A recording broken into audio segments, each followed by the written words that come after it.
Welcome back to another episode of Spilling the Tea with Dr. T.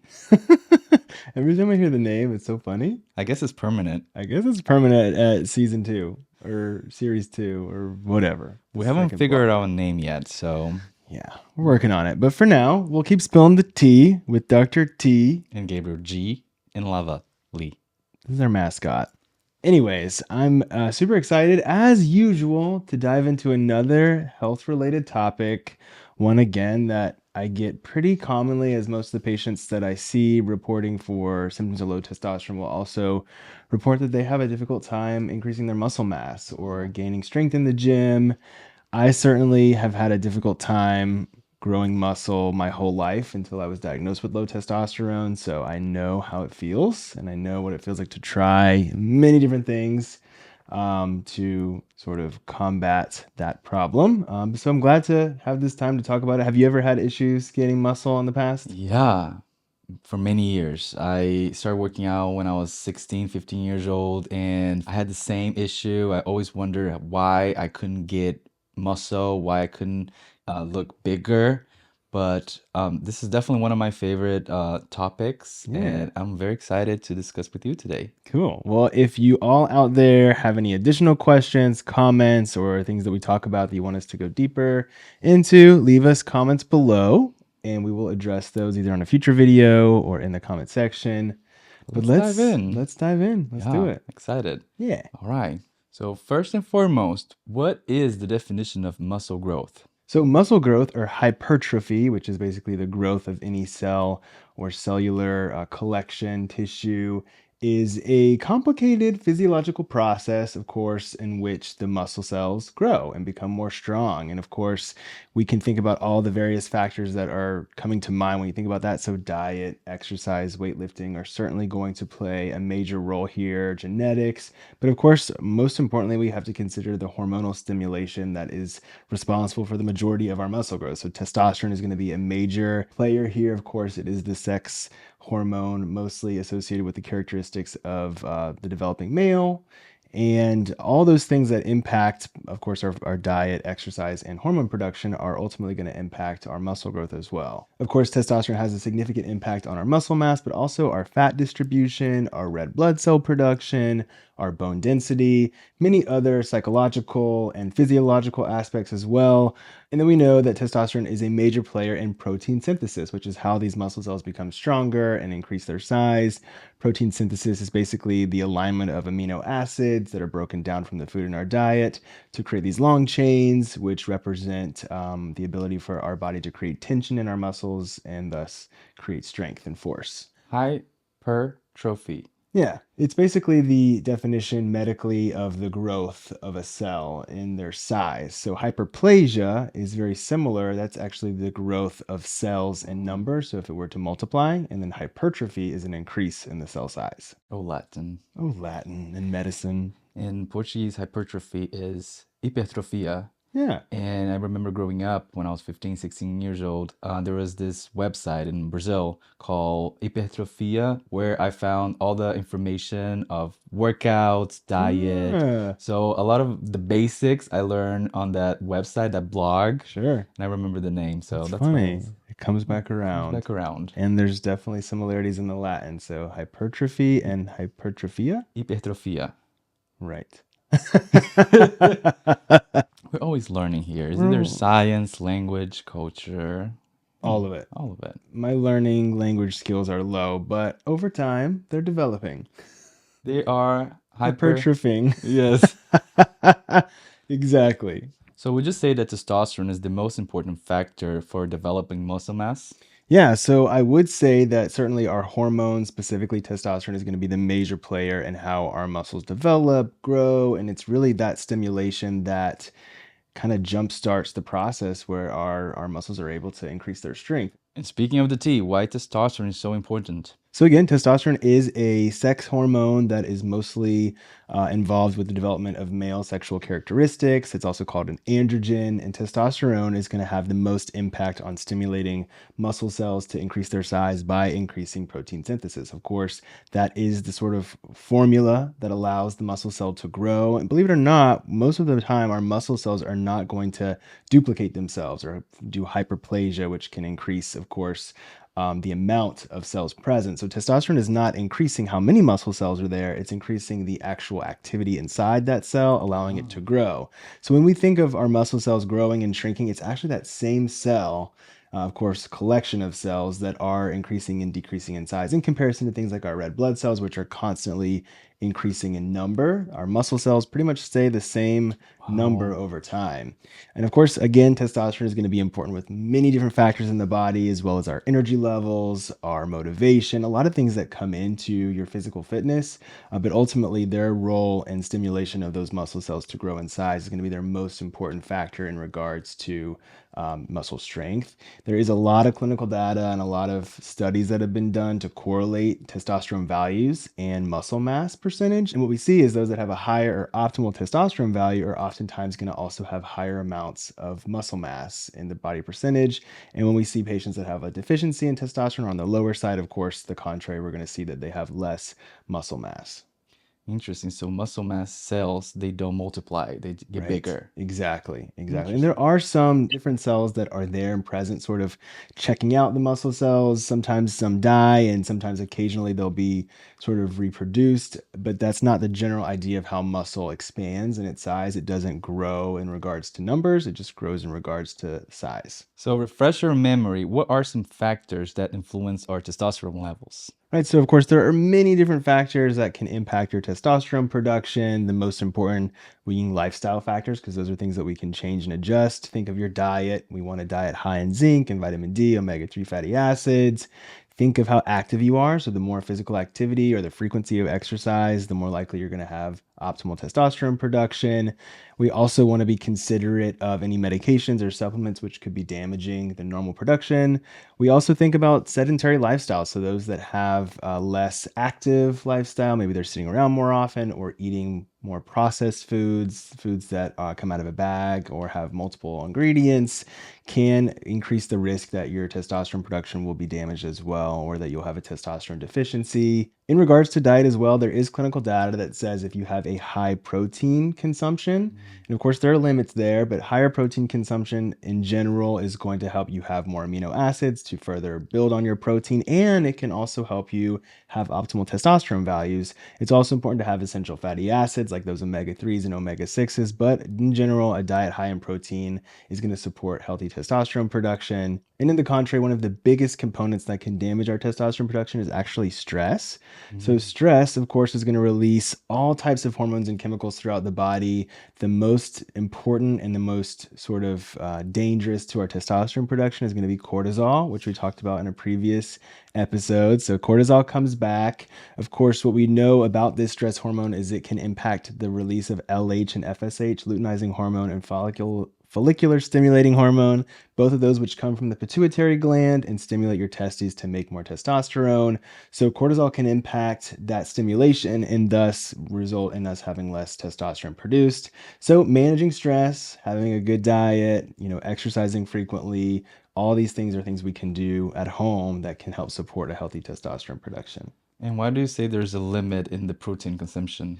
Well, you don't want to have too much protein. There is some limits to how much your kidneys can filter out of your Mm. blood. And if you overload your kidneys, it's not just that the protein is going to be excreted through your urine, it can actually damage your Wow. kidney. And so we see this oftentimes with Yeah. bodybuilders that they can go into kidney failure from eating Wow. too much protein. Granted, that is a very exaggerated and rare consequence, but it is something to be considered. And we're going to get into the details of how much protein you should be having later in the talk. We're gonna get into that very shortly. Very shortly. Stick around. Stick around. So cortisol is back again, Cortisol is back as again, always, always causing always trouble causing and trouble stress. and decreasing the amount of testosterone. Exactly. You can think of them as like the anti of one another, right? So cortisol is like the anti-testosterone, and testosterone is like the anti-cortisol. Usually, Mm, not both of them are going to be elevated at one time. So every time you get stressed, too, even though this could kind of further facilitate being more stressed, realize that that is literally tearing away at your male sexual hormone. So it's important to manage stress. Some of us get addicted to stress. wow, It that's is true. it is addictive. It creates a feeling of adrenaline pumping, and sometimes our body gets addicted to that feeling. Our brain gets addicted to all those chemicals getting released. So learning how to navigate out of that is going to really support a normal hormone production and a normal mental health space for yourself. So don't get addicted to stress. I've been there. Maybe this should be a topic for another video. Yeah, that'd be a great one. Cortisol or stress, Yep. something along those lines. Yes. I'm Stay gonna write tuned. that down now. I know we talked about this in previous videos, but how does age impact our testosterone levels? Right. So clinical evidence supports the fact that around our 20s, early 30s, we're going to start seeing a decrease in our testosterone production. And we're not exactly sure why. Some clinical evidence also suggests our body is really just trying to get our testosterone production highest to get us through puberty. And then it's like, you're on your own, and finds other things to be more concerned about. Other things may be contributing, like changes in our diet over time. There's a lot of plastic in our diet, and we do know some of those chemicals can impact our testosterone production. The more we consume them as we age, this could also have an impact.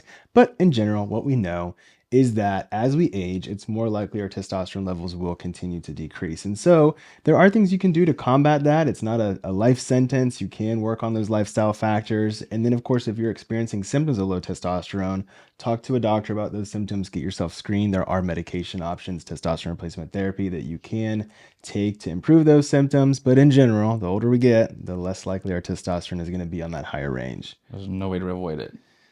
Aging is one of those things we haven't quite figured out a cure for it yet. Can't escape. Can't escape. Are there any other medical causes for low testosterone? Yeah, so many different medical conditions can secondarily impact our testosterone production. Of course, the first thing you want to consider are things like endocrine disorders, so things where your Ooh, cortisol will be elevated for long periods of time. cortisol again. Yeah, one is called Cushing syndrome. It's one of the most commonly associated cortisol diseases. Luckily, it's not very common itself, but of course, those patients are going to have problems with their testosterone. We see it oftentimes in diabetes as well, and an ability to control our blood sugar, cardiovascular disease, all of those really chronic medical conditions that are going to make you feel more sedentary, or make it more difficult for you to exercise, are also in turn going to lead to a lower testosterone value. Of course, the most common medical condition associated with low testosterone would be testosterone deficiency or hypogonadism. So those things, of course, if you're having symptoms of low testosterone, talk to a doctor. There can be many reasons why that happens, but the most important thing is that you get treated adequately so that you can get to feeling better, and of course get back on track with your muscle development, but all the other symptoms that also may be bothering you.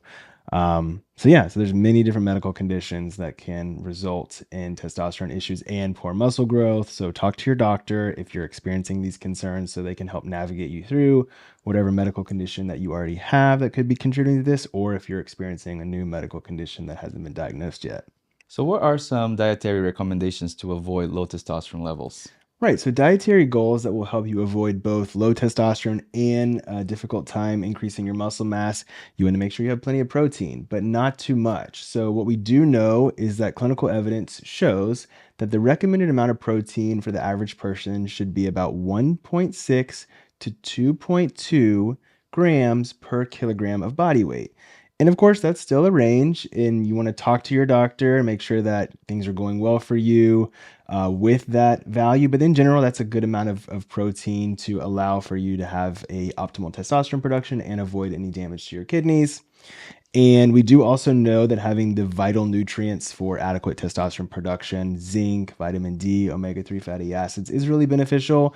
But I don't recommend running out and buying a bunch of supplements. Just look for foods that are high in these, types of vitamins and nutrients, so that you can get your nutrients from whole food sources. That's always going to be the best and most healthy way to manage your diet. Don't want to rely or lean on supplements. And then also hydration is key. We've talked about this before. We do need to stay very well hydrated to ensure adequate testosterone production and to make sure our muscles are well hydrated and able to process out any metabolites that they've excreted as they've grown or any chemical byproducts of their sort of wear and tear and breakdown through exercise. So make sure you're drinking lots and lots of water. Make sure you're drinking water. I think that's the most important lesson Yeah. here. Yeah, and it's definitely hard to overdo it on the water, so don't hesitate. If you're concerned you drink too much water, again, talk to your doctor about that for your particular case. But I have never had a patient drink too much water. That's funny. You Can you know, imagine? yeah, well, it can happen. Really? So there's constant movement of electrolytes between our blood and our cells. And if you drink too much water, it can force a lot of the electrolytes out of the cells and then they start to Oh my dysfunction. God. So it is possible to drink too much water. It's just very uncommon. We actually see it very often in people who sweat too much, like during physical activity. Maybe Ooh. they're playing soccer or they're playing football. And that's often why they go to Gatorade or to Powerade because those solutions have sugar and electrolytes in them. So when they're drinking them, they're not just drinking fluid that can affect the other electrolytes in their blood. So it can happen, especially if you're aggressively sweating, but it's pretty rare. Science. The Oh, body is science. fascinating. It's always doing something. And how does exercise impact our testosterone and muscle growth? Right. So exercise is going to be the major sort of trigger for our muscles to grow. And of course, the most important metabolite responsible for helping that growth is going to be our testosterone values. So, specifically, resistance training or strength based training is going to put the most stress on your muscles. And once that stress is applied, they're going to release important chemicals that are basically going to tell your body to increase testosterone production. And that's why we often see people who are most oftenly in the gym increasing their strength by working out are going to see an increase in their testosterone production and have a higher, more optimal testosterone value in general. You're basically increasing your testosterone naturally. Yeah, so basically, the most natural and effective way to do so would be strength training. And as you are working out in the gym, you're actually making micro tears and inflammation occur in those muscles. And what they do is once those cells get irritated, sometimes they'll break and release cytokines, which are basically chemicals that tell surrounding tissue and other places in the body to respond. And one of the responses that's going to happen is there's going to be an increase in testosterone production. There's also these little satellite cells, is what they're called, that kind of roam around the muscle cell, checking everything out and help those that have been inflamed to repair. And as those muscles kind of break apart from that stress you're putting on them, not only do they repair themselves, but they repair themselves stronger so that next time they won't break. And then that process continues over and over again, right? So, say you start with a 10-pound dumbbell, you get those workouts in, you feel sore, those muscles are broken open, they're strengthening themselves so that they can handle that 10-pound weight next time. Well, then you go to the 15-pound, and that's why as you continue to increase the weight that you're using, those muscle cells continue to break, grow, and increase their size each time over and over again to respond to that heavier stress load. Wow, everything makes sense now. Is that simple, huh? I'm now picturing in my head all those processes happening in the body. Yeah, when you're at the gym, not only are you feeling the energy drain from your workout, but imagine all those microscopic Oh processes my that are God. happening constantly with you. And not just that, you're unconsciously having all these sort of energy demands increase. Imagine also the amount of energy and demand in your brain as you're thinking about all these things Oh my going on. So God. it's a lot. It's a lot going on there. There's a lot going on there. It's like a universe inside you at And all on times. top of that, I need to do the pelvic floor exercises. That's a deep cut from a previous video, but absolutely, your pelvic floor needs to break open and repair so that it can be stronger for next time as well. So do some Kegels. So yeah, so exercises are going to have the most dramatic impact on muscle growth, increasing your testosterone, but also other metabolites are going to be stimulated and released to help support more muscle growth. Things like growth hormone, as well as something called insulin-like growth factor 1. And so both of these with testosterone are extremely important to allow our cells to grow, especially in our muscles, maintain their size, and increase their strength. Insulin like growth factor 1. So I guess when they discovered it, they thought it was like insulin. So they named it Ah, insulin like. and then it was a growth factor, so they attached that on, and then there was multiple of them, so this is the first one. So insulin like growth factor 1. And so interestingly enough, it has very little to do with insulin and a lot to do with growth hormone. So growth hormone will stimulate the production of something called insulin like growth factor in our liver. So this is basically a chemical that comes from the liver and goes around the body, telling it to grow as necessary. Growth hormone itself doesn't act on cells. It likes to use a messenger. So you can Oh, think of the insulin like growth factor 1 as its sort of um, second person or middle person, however you want to describe it. interesting. Yeah. We're always learning something different here. I guess growth hormone is shy. Ah, No, it doesn't want to do it itself. right. It goes to the liver where it's comfortable and says, "Hey, can you do this for me?" And then insulin like growth factor is like, "All right, I'll do it." And then it leaves the liver and goes So, out to do the job. so the insulin-like growth factor is the messenger, Yeah, the messenger. I like the that. the delivery person, like Amazon. We Yeah, talked about this. See, it's right. all connected in So this universe. the liver is like the warehouse.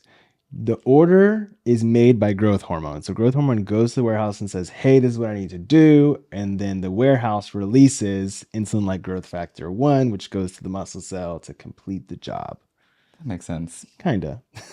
I think we can always use this metaphor with anything. There's always the Amazon metaphor. What about sleep? Does this impact our hormone production? Right. So we did a entire video on this previously, or podcast episode, or however you're consuming this audio or visual. But yeah, so sleep is going to be essential not only for adequate testosterone production, but so our muscle cells can recover, rejuvenate, be ready to respond to stress and changes in your strength in the future. And so we certainly need to prioritize sleep if you're looking to increase your muscle. This is huge. You need to be getting at least 7 to 9 hours of sleep every single night. And you need to make sure you have good sleep hygiene. You don't want to be waking up throughout the night because, as we've learned, sleep needs to go through those important sleep Right. stages, not only for testosterone to be produced adequately, but also our growth hormone is going to get produced during those sleep stages. So, making sure you're prioritizing your sleep, as clinical evidence has shown, if you have poor sleep or disrupted sleep, it's very likely you're going to experience low testosterone values and subsequently going to see a decrease in your muscle strength and your ability to increase that muscle size. That's what they say that our gains happen when you're sleeping. Right, exactly. And not only is your muscles recovering at that time, your body is producing most of its testosterone at the end of your sleep. So, definitely a huge priority if you're trying to make some gains. Don't forget to sleep. Don't forget to sleep. My favorite thing. Are there other options if lifestyle changes are not helping? Right. So if you aren't seeing improvement in your muscle growth or strength, and you've tried all the different things you can think of, and especially changing your diet, exercise, sleeping well, stress management, talk to your doctor. They could check some blood work to make sure there's not something else going on. Of course, it's always great to consider having your testosterone screened. Low testosterone is certainly going to cause issues with muscle development and muscle growth, but you're going to also typically see other symptoms like fatigue, a lack of sex drive, poor concentration, weight gain. Not everyone has all of these symptoms, but those can be other symptoms that you would associate with low T.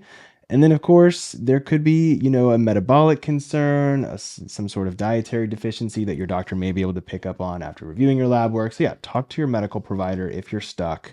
That's what we're here for. That's what we're meant to do and help you kind of navigate through that issue. And don't feel alone. You're not, as many people have experienced, a difficulty with increasing muscle mass, and me being one of them. Are there any certain medical conditions that can increase your risk for low testosterone? Yeah, so most of the chronic medical conditions can put you at an increased risk of developing testosterone deficiency. So if you have a concern that maybe these symptoms are new and you have a medical history of diabetes or some sort of endocrine disorder, heart disease, even lung disease, if you're finding it difficult to increase your stamina at the gym or having low energy, talk to your doctor, as these can all be indicators of low testosterone. And it is very possible that you could have that as a new medical condition on top of something you're experiencing chronically.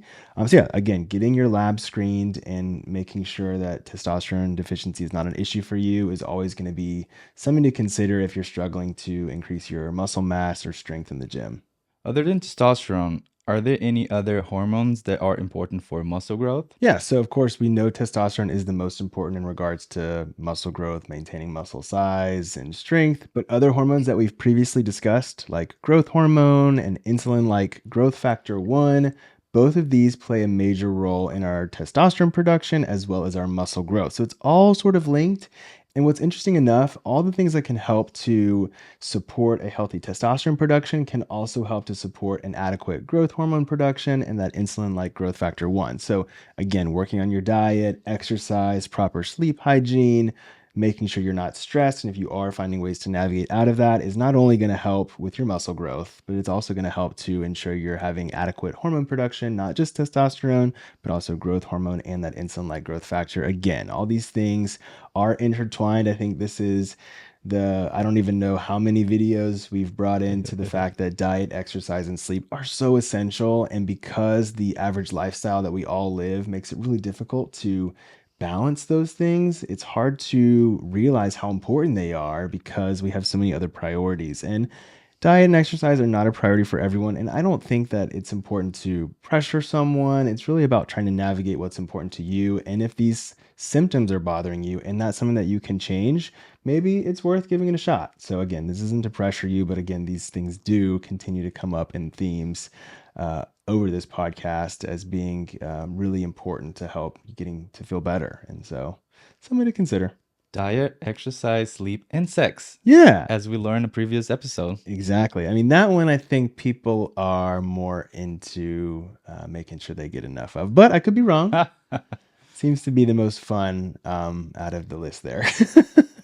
Sleeping is pretty good too. Sleeping is good. I don't know if it's fun. I mean, I have fun falling asleep. My problem is I just want to stay up all night because I'm a night owl, which then impacts my sleep because I need to wake up early because I like to also wake up early. It's just a struggle. Look at you, doctor. The paradox of being a doctor, but a human at the same time. You know, it's a struggle.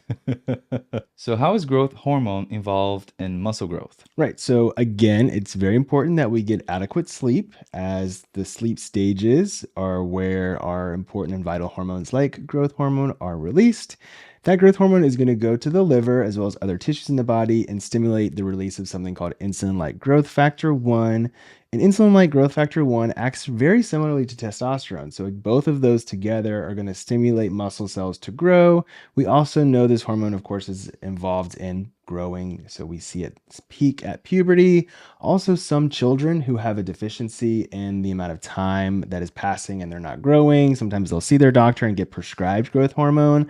I've had many patients come to me and say, hey, what is growth hormone? Can I be prescribed it? It's really only intended to be prescribed for young people or very severe cases. I do not recommend any adult patient taking growth hormone unless absolutely recommended by their specialist, like an endocrinologist, only because while it is very possible to replace our deficient testosterone, and majority of the time you're going to see a lot of benefits and not a lot of side effects, the contrary exists for growth hormone. There are a lot of potential side effects of taking growth hormone, especially a large amount when you're an adult. It can cause an increase in your cranium, your nose, your hands and feet can outgrow the rest of your body, and has very little positive impact in comparison to the potential risk. So please do not take growth hormone from someone you met at the gym or someone who's not really educated in the importance of using it appropriately. But yeah, it is an important factor in regards to helping our muscle grow and this, of course, get us through puberty. So, insulin growth factor 1, what is that? Right. So insulin like growth factor 1 is produced mainly in the liver as it's stimulated by growth hormone. And this is sort of the activator that is produced by growth hormone to work at the cells. Again, it works very similarly to testosterone. The most important thing I think to take away from insulin like growth factor is we can increase it through diet and exercise, just like testosterone. So again, all these things can be simply improved by assessing our diet and exercise routines. And if those things aren't working, consider talking to your doctor about what else can be done to help you reach your goals and milestones. Are there any hormones that impact negatively in our muscle growth? Yes, big old bad cortisol is back into the frame again. Oh my God. Here she comes. Here he comes. Mr. or Miss Cortisol. So cortisol is what we again consider the anti-testosterone, and it's mostly stimulated through stress. And so anything that's going to cause stress or anxiety is going to increase your cortisol levels. Also, we know that if you deprive yourself from sleep, which of course would then cause stress, that's another big factor that will increase your cortisol levels, which will then damage the production of testosterone and all those other metabolites like growth hormone and insulin like growth factor. We also know that not only is this going to affect with our hormones, cortisol is something called a catabolic hormone. So it actually is responsible for breaking down muscle and breaking down the proteins inside the Oh muscle. So no.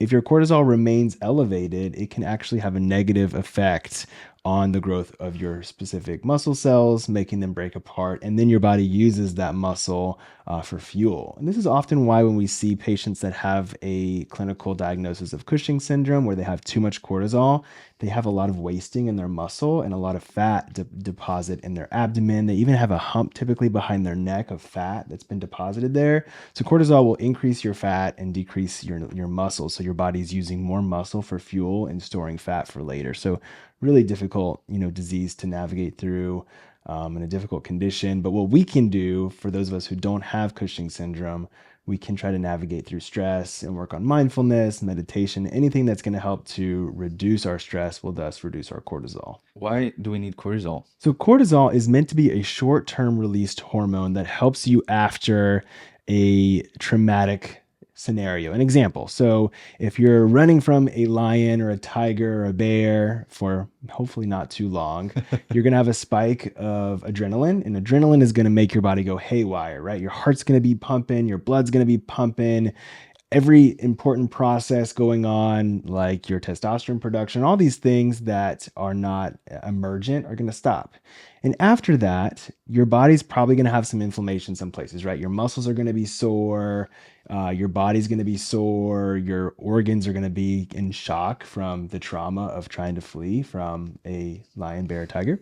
And so cortisol is meant to be a very short term hormone that is released to sort of reset every process. It's like your post stress hormone. But we don't typically in today's society get stress from running from a bear, No. lion, tiger. We get stress from interpersonal conflict, from Traffic. work, traffic. And our stressors typically don't last, 30 minutes. They typically last The hours, whole days, day. weeks, Yeah. months. And that's where we see the problems really arise is, okay, cortisol for an afternoon is not going to have a severe impact on your muscle. It's not going to have a severe impact on your testosterone production. But when it's being released over weeks and months, Chronically. we're going to see problems. Wow. Yeah. Good question. What type of exercises are best for muscle gain? So, resistance training or strength training, of course, is going to be the most impactful on helping us to build and maintain our muscle mass. Compound exercises like squats, deadlifts, chest, bench press are all going to be really great at not only impacting one muscle group, but multiple. So, the more muscle groups that you can involve in particular workouts, the more likely you're going to stimulate more muscle growth and more testosterone production. So, these are things that you can consider adding into your routine. Of course, your routine does need to vary. Your body can get used to certain lifts and movements relatively quickly, and progressively increasing the strength that is required throughout your workouts is also going to help to increase the stress on your muscles, making them grow. So try to add these things into your routine. And it's not for everybody. Everyone can have their own opinion on what works best for them. But these are some things to try if you haven't already and are looking for exercises that can help to promote more muscle growth and gains. So those are my questions, and you did an incredible job answering all of them Thank you. with a lot of knowledge and precision. I feel like after this discussion, I will work out with awareness of what's going on Yeah, there's inside a of my lot body. going on. Yeah, a lot of processes, and I'll also have in mind to keep my cortisol low, Stress no free. stress free, Absolutely. because cortisol might kill the gains, Absolutely. So if there's two things I want everyone out there to walk away with, number one, there's a lot of things happening when you're working out. And number two, watch out for cortisol. might kill your gains. Yeah. So let's go to the myths. Yeah. Let's talk about some misconceptions, some things that are out there that we may have heard that may be true or may not be true, and see if we can address some of those concerns. So if I work out enough, I'll gain muscle no matter what. I wish. That would be a great response. And it feels like that should be the case. You're putting the energy and effort in, you should see some payoff. But unfortunately, that's just not the truth. A lot of things go into muscle development and growth, things like our diet, our genetics, our hormones, the amount of sleep, the amount of stress in our life. So unfortunately, it's not as simple as I work out, I get bigger. There's a lot of other factors at play, which we've discussed. So hopefully that will help alleviate some of that concern and navigate what to do next. But unfortunately, it's not that simple. So it's all about the protein intake. Right. So this is another misconception. It's not only about protein intake. Certainly, we do need to have an adequate amount of protein, as that is essential for those amino acids to build the protein fibers in our muscle. But you do need to have a well rounded diet with fiber, the essential fatty acids.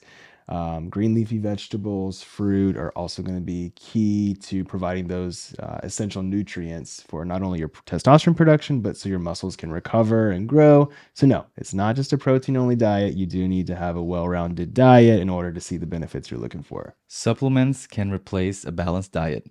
So I am not a big fan of supplements, so I am heavily saying no, but the real answer is supplements can be a nice supplement to your diet, but you're not going to get all those essential nutrients, and trying to itemize them through supplements is not a good idea. Focus on having a well-rounded diet, as getting the nutrients from the food we eat is going to be the best way to ensure that we are having a healthy diet and those nutrients are adequate enough to facilitate us to maintain our muscles, maintain our normal hormone production, and keep us healthy.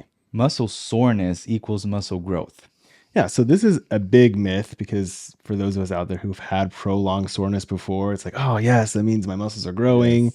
And while there is some truth to the fact that muscles break down and that repairing process does cause soreness, having prolonged muscle soreness is actually a bad thing and can be an indicator of low testosterone or some sort of hormone deficiency. So, prolonged muscle soreness does not necessarily mean your muscles are getting bigger. It actually could be a problem. And I do recommend a lot of those patients have their testosterone screened, because it could be an indicator that there's a deficiency there. Great job. Hey, we went through all the myths, the questions, outlined all of the topics for why it's difficult for some people to increase their muscle mass. If you have additional questions or concerns, or something interesting came about through the video, please leave it in the comments below. We'd love to get back to you on those or answer you in a future video. But yeah, this was a lot of fun. Yeah, I'm very excited to work out now because not only I get to learn how to have better sex here, I'm also learning how to have better workouts. Yeah, just keep getting better. Keep getting better. I agree. Yeah. And just like these videos, hopefully they keep getting better. We are so grateful that you joined us. We look forward to hopefully seeing you next week. But in the meantime, if you want to like, subscribe, Share, screenshot, react, drop a pin, post. da da da da ding, da da boom, whatever it is you'd like to do, we appreciate you, and we will see you next week. Thanks for watching. You do this nice little rubbing motion. I think someone is jealous. I do like the rubs. Ah, I got you. I'm getting jealous of the chair. Well, I guess we have a third here, huh?